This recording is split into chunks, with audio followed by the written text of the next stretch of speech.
It's been 33 years since RockShox released the first telescopic suspension fork to the mountain bike world. And in that time, they've been at the very forefront of mountain bike suspension design. But more than that, they've become one of the most iconic brands in mountain biking.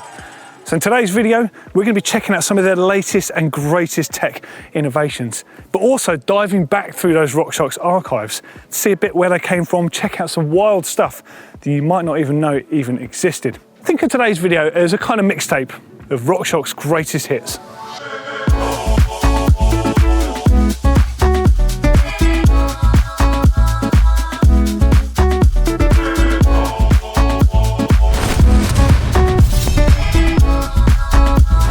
Now, before we get started, I've got to say a quick thank you to RockShox for the help making the video. Couldn't have done it without being able to raid their archive, so big thank you there. And also, a special thank you to Omar from GT Retro Tech Shop for really helping us out with his quite incredible collection of vintage GT bikes and RockShox forks. So massive thank you to you guys.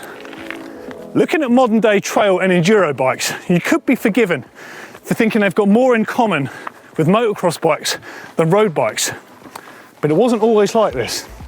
After a brief spell being biased to downhill style riding that they were doing in Marin County, California, mountain bikes then started taking a lot of influence from road bikes as cross country really blew up and started emerging. This meant the geometry of the bikes changed significantly from the early clunkers. Top tubes got really short, seat tubes got really long, handlebars got narrow, stems got really long, and there wasn't a sign of suspension. And no one seemed to question that. Thankfully, when Paul Turner stepped off his motocross bike and he got on a mountain bike, he actually found it archaic by comparison. He simply couldn't deal with the fact they were hard to control, they were uncomfortable, and they were just lacking in technology that already existed in the motorsports world. So he set about designing the first ever telescopic suspension fork for a mountain bike, and he unveiled it in 1988 at a trade show on a full suspension frame that he designed in combination with Keith Bontrager. But the problem was no one cared. No one even really looked twice at the bike. It was just simply too far ahead of its time. But by 1990, Turner had signed up Greg Herbold to the brand as a spokesperson and also as a professional racer.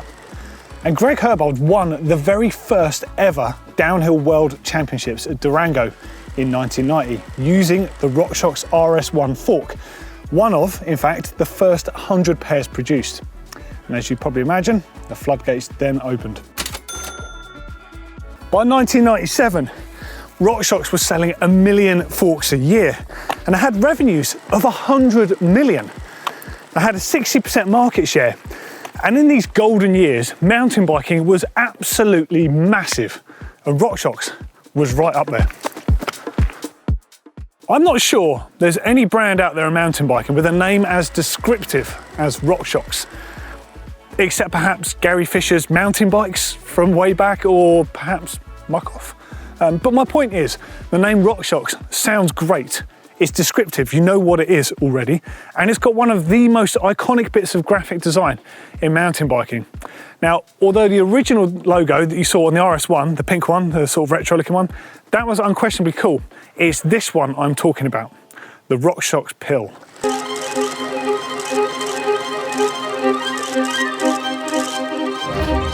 I mean, it's so eye-catching. Those colours, that logo, you can see a mile off that this is RockShox. You know what, and it's fun as well. This is something that RockShox has had over all the other brands from the beginning. Make great products, they've got great branding, and they've got an ethos of making products that make mountain biking more fun. You know, they've made some wild stuff that's outside of mountain biking for some time. They've had leather jackets, they've had custom slip-on vans, workshop floor mats, umbrellas, high-end fashion clothing, garish riding clothing, courier bags, all sorts of stuff, even crazy packaging on the forks. Every single thing they've had their mark on would make you smile. But let's not forget this little 65 by 75 millimeter decal that comes with every pair of RockShox forks. This sticker has been on the back of mountain bikers' cars and vans since the early 90s. It's the identifying sticker that marks you as a mountain biker. You could say it's a bit like the mountain biking equivalent of having the Nürburgring sticker on the back of your car. Although they started with the RS1 which had 49mm of travel in 1990. RockShox moved on quickly and gave us the Mag 20. Now visually it looked similar, but it had a number of significant improvements. The lowers were now cast from magnesium, which was much lighter, and the fork was a much higher performing contender. Now something RockShox also did from the beginning, which was excellent, was giving us options for the high end and also those on a budget. So to go alongside that Mag 20, they gave us the Mag 30, which visually looked identical. It was just cheaper and it lacked some of the features. Now this is something that RockShox has been brilliant at from the very beginning. By 1992, the Mag 20 had developed into the Mag 21, and there were several different options available on the market, including the stunning Mag 21 SL tie. Now this one had polished lowers on them that just looked gorgeous by comparison to the conventional options. It had aluminium upper tubes to save weight on there and titanium finishing kit. Now interestingly, they also made a road bike specialist version of it as well, called the Paris-Roubaix. And that fork won the Paris-Roubaix 3 years consecutively. Now this, bearing in mind, was 2 decades before gravel bikes and suspension were even a thing. 1992 also saw RockShox referenced in a mountain biking cartoon called Mint Sauce, which was famously in MBUK magazine. Now the cartoonist Joe Burt had a keen eye for mountain bike tech and a bit of a wicked sense of humour as well. Now in this particular cartoon, the characters are under attack from a massive pile of rocks called the Slag Heap, and they're screaming out for some RockShox to come and save the day. By 1993, RockShox was spreading like wildfire amongst those that could afford the forks as an aftermarket item. And this is when RockShox really made their best move. They produced a cheaper fork called the Quadra, which was elastomer sprung. Now the fork was silver, but it shared the same visual lowers and the same outline as the popular Mag 20. Now by making this fork a cheaper option, it got them spec'd on bike brands. Just about every bike brand out there had them, including Saracen. Now I had a Saracen Kili Pro Elite and I had a set of Quadras on the front. And I remember thinking, looking down at them thinking, I'm part of that RockShox club now. I've got that red, white and black sticker on my forks. It felt great. By 1995, things were beefed up considerably and they released the Judy in 3 different flavours. They released the cross country, the SL and the downhill, and they had 50, 63 and 80mm of travel respectively. Now this fork was much bigger and burlier than the previous Mag forks that used to have 25.4mm stanchions. The Judy had 28mm stanchions. It was just a much bigger, burlier looking fork that was fit for purpose really for what was going on in mountain biking. But the thing that always confused me was the name Judy. Not really sure where it came from, although it's rumoured to have come from Judy Jetson, but no one seems to be able to confirm that. With downhill being such a huge part of the race scene, RockShox were pushing on behind the scenes to develop what was going to be their most iconic product of all time, the Boxer. But in the short term, they needed to give something to the racers, and the public were desperate for something a bit burlier than the Judy DH. So they essentially gave them a supersized version called the Judy DHO, or the downhill only. Now this fork had 100mm of travel and had massive twin crowns on there that you see on all of the big forks these days, and had a massive 20mm bolt through axle on there. Think of it as just a big, burly, badass version of the Judy. Also in 1997, they released the Indy, which you could say was a cheaper version of the Judy essentially. So functionally on the internals, they were pretty much the same, but externally, they looked a bit more like what we'd seen with the Mag forks, except the new casting for the lowers was a one-piece brace and lower all in one, so a much better fork, essentially. Now in 1998, they released 2 of their best ever products. The first one, the SID, Super Light Integrated Design. This was their cross-country race fork, and it was one of the lightest things you could possibly make. And of course, it came in that lovely blue colour that they still use today. The other thing though, was the Boxer.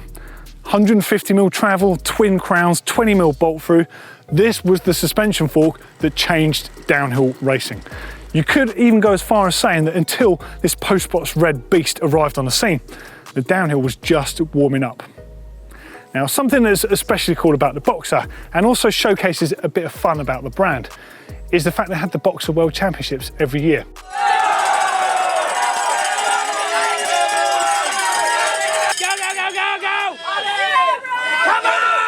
Now this is an unofficial official event held between the mechanics in the pits after the World Cup downhill racing season has finished. and the mechanics compete head to head, where they have to strip down a pair of boxers, rebuild them with a specific air pressure and oil levels and stuff in there, whilst downing beer and finish with a beer on their head. And someone every year is crowned the Boxer World Champion. It's an amazing event, and I just love the fact it is even a thing. That tells you everything about RockShox. By 2000, the trail and the all-mountain market was really heating up, and everyone was looking for burlier trail kit. So RockShox delivered, and they gave us the Silo, which was a sort of mid-travel fork with adjustable travel, had a bolt-through system on there. And actually, it was an excellent fork, but quite short-lived. But in a kind of good way, because it then sort of migrated into the Pike. Now, the Pike was a fork that we didn't realise we needed. RockShox gave us the excellent Pike in 3 different variations. There's a coil sprung option, and there's 2 air sprung. There's the solo air, and then there's the dual air, which was my favourite, the 454. This fork was overbuilt, it was heavy, and it performed brilliantly. It was such an excellent fork, and at that time, everyone's bikes were suddenly stepping up to the game. And they also gave us a dirt jump version of the same fork called the Argyle. Now, the Argyle essentially was a beefier version of the Pike. It had steel upper tubes on there. It had reduced travel because dirt jumpers didn't want that. And it had an enhanced compression damping circuit to really soak up those big hits. Now, these forks, honestly, both of them were amazing. Also that year, they gave us the Black Box program, which to me, being a tech geek, is the coolest thing ever. So in case you're not aware, you'll probably see black box decals on the shocks and forks of a lot of the professional racers out there that are supported by RockShox. Now, this essentially is a way of them testing prototype products in the wild and basically making no shame of it. They're telling you there's something in that fork or in that shock, or perhaps the chassis itself is a brand new thing that you might see in the wild and be able to run it soon. So in my eyes, the Black Box program, which is still running today, is the coolest thing because you get to see the tech of the future. And in 2007, they really upped the ante by giving us the Totem. Now this thing was wild. 170mm travel, single crown fork with massive 40mm stanchion tubes. Absolutely colossal.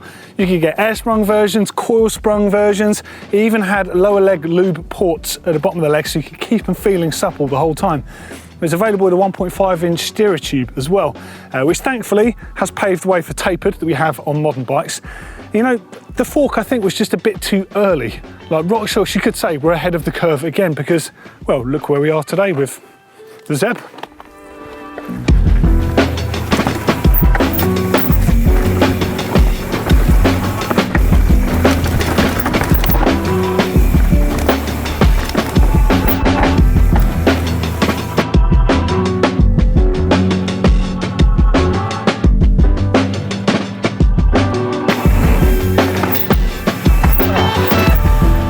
So then in 2013, the Pike reappeared with a complete facelift. So gone was the 32mm stanchions, in was 35.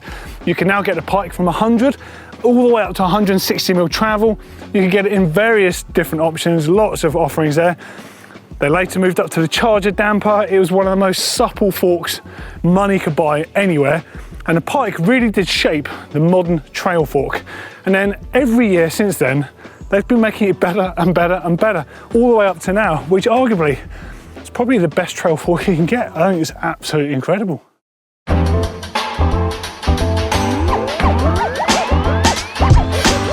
Although RockShox have always been great at making suspension forks, they've been excellent at getting the right people using their products. Now, needless to say, they've got the fastest racers on there, but they're not necessarily the most influential. RockShox have had a history of getting the most influential people using their products. Now I'm going to list out 5 of the pre-internet influencers, those that left an indelible mark on mountain biking, starting with Greg Herbold. So this is a cover of MBUK magazine from 1990, I think. Now this is Greg Herbold at the first World Championships in Durango, Colorado, where he won the downhill worlds on the very first fork. That RockShox RS1, the iconic early suspension fork that actually by today's standards was pretty ropey, but it was one of the first 100 pairs of forks. People doubted what the fork could do. He went straight out and won the first medal on them. And that guy at the time was running prototype bikes, prototype everything near enough, and just became a really interesting person. And he later went on to work for RockShox for pretty much his entire career. Next up, JMC. Yeah, so I'm sure a fair few of you will have heard of Jason McCroy. Now, although he's no longer with us, unfortunately, he's left a huge mark on mountain biking. Now, I remember vividly wearing out my copy of Dirt. Now, Dirt was an iconic video featuring Jason McCroy on the cover. He had this crazy little cross-country frame, small size, almost like a jump bike from the future, with the carbon Judy FSX fork on there. There was a specialised only fork. This guy, everything he did was incredible, and he was just such an important person in mountain biking. Now, if you don't know much about him and you haven't already seen it, please watch the Steve Pete Won't Back Down documentary. It'll tell you a lot of history about mountain biking and also why Jason was so important, at least to British mountain biking. Real important stuff. And next up, of course, Steve Pete. So PT has been ingrained in British mountain biking and world mountain biking since he first got into the sport. He became a really noticeable person because he has a huge personality and he's a big old guy as well. Now, when PT started really racking up the results, it was like 1995, 1996, he was on Team MTB. He was running a GT LTS at the time with the RockShox downhill Judy on there. So the 80mm travel post-box red fork. And in fact, he got his first major World Cup podium, which was the second place at Pantacosa in Spain in 1996. And that really was the start of him really getting to grips with mountain biking. Of course, there's his book, which documents 17 years of his life, where he's completely associated with RockShox, really. It's crazy, the journey he's been on with that brand. Awesome stuff.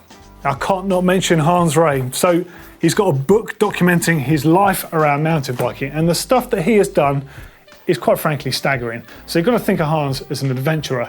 Yep, so he used to compete in trials, he used to race slalom and even downhill and stuff, but really, what Hans brought to mountain biking was showing the world what mountain bikes are. He's taken a mountain bike to over 70 different countries, putting it in places where you just wouldn't expect to see mountain bikes. He's certainly the most influential mountain biker of all time, certainly in my eyes. Now, in the book here, just looking back, there's some great shots of him riding with Greg Herbold here. This is from the movie called Tread, which came out in 1993, and it was the first feature-length film you could get in mountain biking. Now, something particularly cool about it is that the car they had, this crazy old, I don't even know what the car is, but the roof rack on there, every single pair of bikes was held on by a set of RockShox forks that were upside down. Super cool stuff. Okay, and lastly, but probably most importantly from my respect, is Juliana Furtado, aka Julie Furtado, the original badass woman mountain biker. She came from the world of skiing and she came straight in at the very first World Champs where she won the cross country. The same year, in fact, that Greg Herbold won the downhill. And then she went on to take a whole load of national titles, 3 World Cup overall titles, and another World Champs gold medal. The cool thing about that other World Champs gold medal was that it was in downhill and she was a cross-country racer.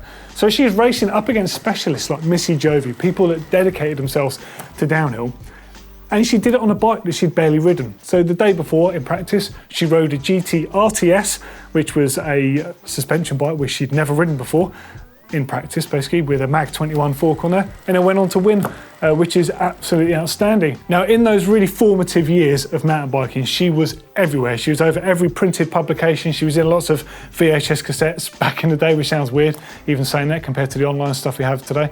But she was just such an important racer. And actually, you could say that she's probably still just as relevant, because you might have heard of her, because Juliana Bikes is named after her.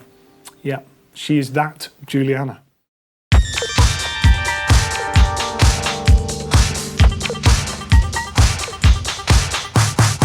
Seven random things you might not know about RockShox.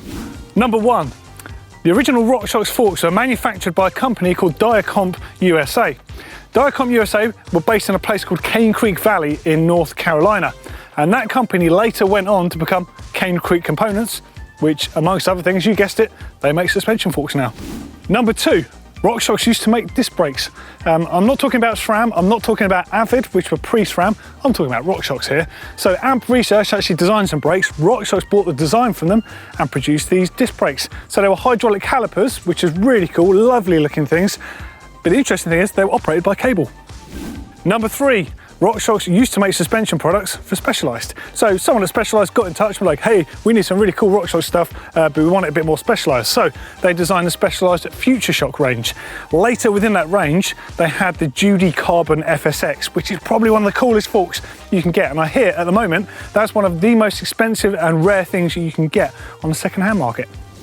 Number 4, working again with Specialized, they make a product called the Brain Shox. So it's got an inertia valve in there. It's used on a Specialized Epic, which is a cross-country and a marathon race platform.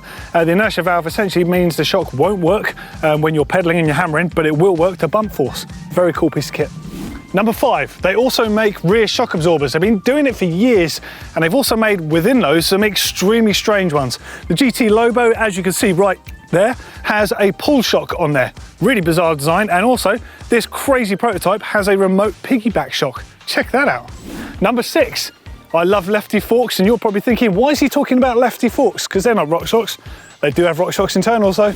And number 7, you might be thinking that the flight attendant system from RockShox is the latest and greatest tech and has never been done before, but actually RockShox previously worked on a fully automated system very similar to this, not quite as up to date as flight attendant, and it's called the EI system, and they worked in conjunction with Ghost Bikes, High Bike and Lapierre to have this system, which had little mini servos on the shocks, and they would adjust in fractions of a second to adjust the lockout, and that was in 2012. How cool is that?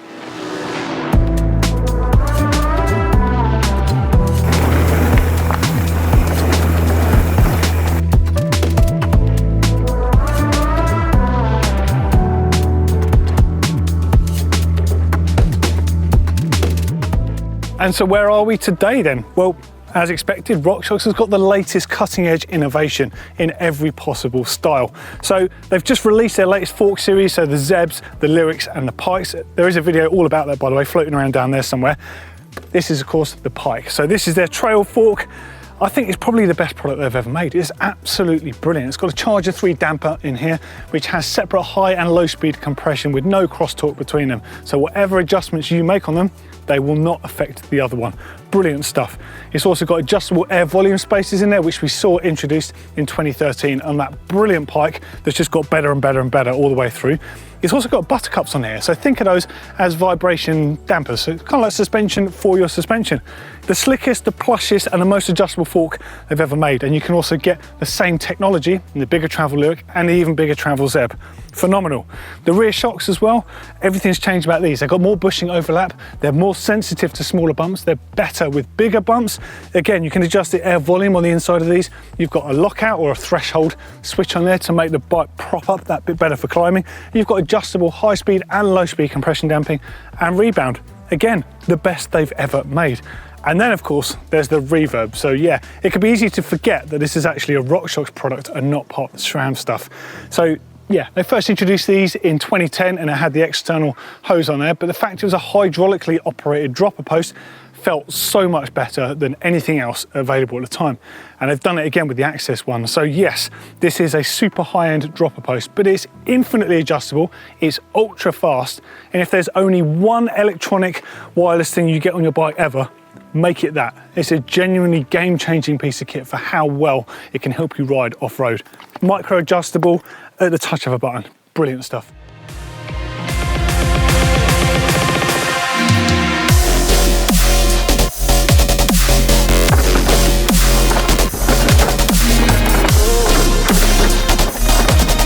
So we've seen the past, we've seen the present, so what about the future? Well, it's hard to fathom that they're going to be able to keep going at the way they're going, because products like Flight Attendant is just astonishing. So when they released Flight Attendant in 2021, it definitely felt like a look at the future, not a product you could actually go and buy and put on your bikes, or as you can see on this bike, have on a bike that you can buy off the peg. Now, the ability to have a fully automated compression and lockout system on a bike that's making near instant decisions the whole time, much faster than you ever could while you're riding, has the ability to transform a longer travel bike into something that could cut it with the shorter travel bikes, yet have none of the sort of drawbacks of short travel. It really is incredible how this stuff works. And being part of that Access system, along with the dropper post, along with the Access gears, you've got to think that this entire system is going to be learning the way that you ride. There is going to be serious progression coming from RockShox and SRAM down the line. And do you know what? Whatever they do, I can just feel it already. I'm going to be a fan. I really do love what RockShox do. Now, I'd love to know what your favourite RockShox product is they've ever made. Have you even had a set of RockShox on your bike? What was your first pair of RockShox? As I said, mine was the Quadra, and although by today's standards it wasn't a particularly good fork, I really, really do love them. Let us know what you think of the video down there in the comments. Hopefully you've learned a few things about RockShox in today's video. I'm going for a ride on this e-bike now with all the bells and whistles. See you later.